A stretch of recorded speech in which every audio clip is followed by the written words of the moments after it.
ನಮಸ್ಕಾರ, ಕರ್ನಾಟಕ ನ್ಯೂಸ್ಗೆ ಸ್ವಾಗತ. ನಾನು ರಫೀಕ್ ಅಹಮದ್. ದಾವಣಗೆರೆ ಜಿಲ್ಲೆ ಜಗಳೂರು ತಾಲೂಕಿನ ಆಲೇಕಲ್ಲು ಗ್ರಾಮದಲ್ಲಿ ಮಡಿವಾಳ ಸಮಾಜದ ಪ್ರಸನ್ನ ಕುಮಾರ್ ಹಾಗೂ ಪತ್ನಿ ಶಾರದಮ್ಮರವರು ಮೃತಪಟ್ಟ ಹಿನ್ನೆಲೆಯಿಂದ ಜಗಳೂರು ವಿಧಾನಸಭಾ ಕ್ಷೇತ್ರದ ಶಾಸಕರಾದ ಬಿ ದೇವೇಂದ್ರಪ್ಪರವರು ನೊಂದವರ ನೆರವು ನಿಧಿಯಿಂದ 50,000 ರೂಪಾಯಿಗಳನ್ನು ನಗದು ರೂಪದಲ್ಲಿ ಮೃತಪಟ್ಟ ಕುಟುಂಬಕ್ಕೆ ಸಹಾಯಧನ ನೀಡಿದರು.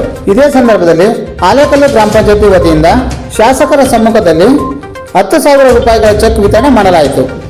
ಈ ಸಂದರ್ಭದಲ್ಲಿ ಮಡಿವಾಳ ಸಮಾಜದ ಜಿಲ್ಲಾಧ್ಯಕ್ಷರಾದ ಯರಬಳ್ಳಿ ಉಮಾಪತಿ, ಆಲೇಕಲ್ಲು ಗ್ರಾಮ ಪಂಚಾಯತಿಯ ಅಧ್ಯಕ್ಷರಾದ ಶ್ರೀಮತಿ ಕಲ್ಲಮ್ಮ, ಆಲೇಕಲ್ಲು ಗ್ರಾಮ ಪಂಚಾಯತಿ ಸದಸ್ಯರಾದ ಮದನ್, ಬಸವರಾಜ್, ವಂಜಕ್ಷಮ್ಮ, ರಾಘವೇಂದ್ರ, ಪಿಡಿಒ ಲೋಹಿತ್ ಕುಮಾರ್, ಕಾರ್ಯದರ್ಶಿಗಳಾದ ಜಯಣ್ಣ, ನಿವೃತ್ತ ತಾಲೂಕು ಸಮಾಜ ಕಲ್ಯಾಣಾಧಿಕಾರಿಗಳಾದ ಡಿ ಮಹೇಶ್, ಕಾಂಗ್ರೆಸ್ ಪಕ್ಷದ ಮುಖಂಡರಾದ ಓಮಣ್ಣ, ಅಜಾಮುಲ್ಲಾ, ಪಲ್ಲಗಟ್ಟೆ ಶೇಖರಪ್ಪ, ಗೌಸ್ ಅಹಮದ್, ಲಿಂಗನಹಳ್ಳಿ ಅಜ್ಜಣ್ಣ, ಆಲೇಕಲ್ಲು ಗ್ರಾಮದ ಗ್ರಾಮಸ್ಥರು, ಗ್ರಾಮ ಪಂಚಾಯತಿ ಸಿಬ್ಬಂದಿ ವರ್ಗ, ಸಾರ್ವಜನಿಕರು ಹಾಗೂ ಮಾಧ್ಯಮದ ಮಿತ್ರರು ಉಪಸ್ಥಿತರಿದ್ದರು.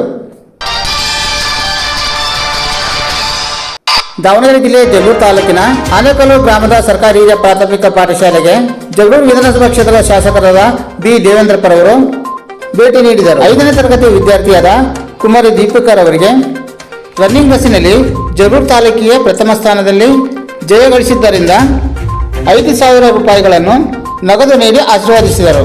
ಈ ಸಂದರ್ಭದಲ್ಲಿ ಆಲೇಕಲ್ಲು ಗ್ರಾಮ ಪಂಚಾಯತಿ ವತಿಯಿಂದ ಕುಮಾರಿ ದೀಪಿಕರ್ ಅವರಿಗೆ ಶೂ ವಿತರಣೆ ಮಾಡಲಾಯಿತು.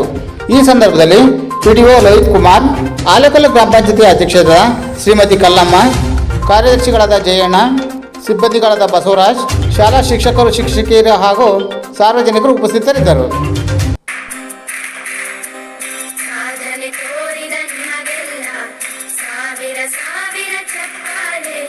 ನಾಡಿನ ಕೀರ್ತಿಯ ಬೆಳಗಿಸಿದ ನಿಮಗಿದು